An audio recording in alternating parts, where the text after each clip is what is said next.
La semaine dernière, j'ai rencontré un media buyer qui dépense plus de 100 000 euros par jour sur Meta Ads. Et ce qu'il m'a partagé comme stratégie m'a complètement choqué. Regarde, je te montre. Donc pour commencer, tu vas dans ton compte publicitaire et tu vas aller regarder du coup la plage maximum. Donc tu vas sélectionner la date maximum. Il faut que tu aies vraiment la plus grosse plage de temps possible. Ensuite, ce que tu peux faire, c'est que tu vas filtrer par montant dépensé toutes tes créas. Donc tu vas regarder par amount spend. Tu vas vraiment prendre les dernières créas avec le montant le plus élevé. Ensuite, tu vas sélectionner les publicités les plus performantes. Donc, tu vas regarder tes pubs qui vont le mieux fonctionner. Tu vas toutes les sélectionner d'un coup.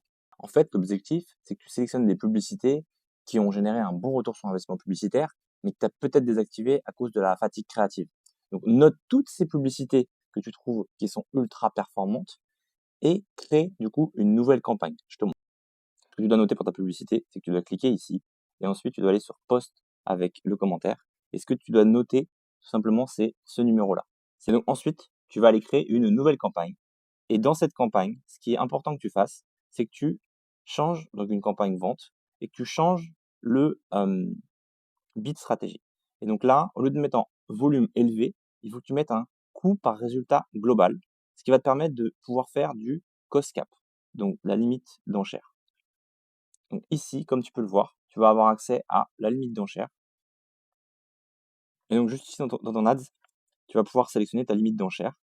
Donc la limite d'enchère, il faut que tu puisses mettre quelque chose en fonction de ton coût d'acquisition client que tu es possible d'avoir pour rester rentable.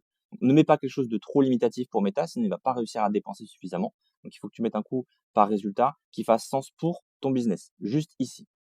Ensuite, ce que tu vas faire, c'est que tu vas aller importer toutes tes anciennes publicités avec l'ID publicitaire à la suite, dans un seul et même ensemble de publicités. Et toutes ces anciennes publicités qui ont été les plus performantes, là, ça va te permettre de les republier dans une nouvelle campagne où les performances seront bien meilleures. Pourquoi? Parce que Meta va être limité à ton coût par acquisition maximum.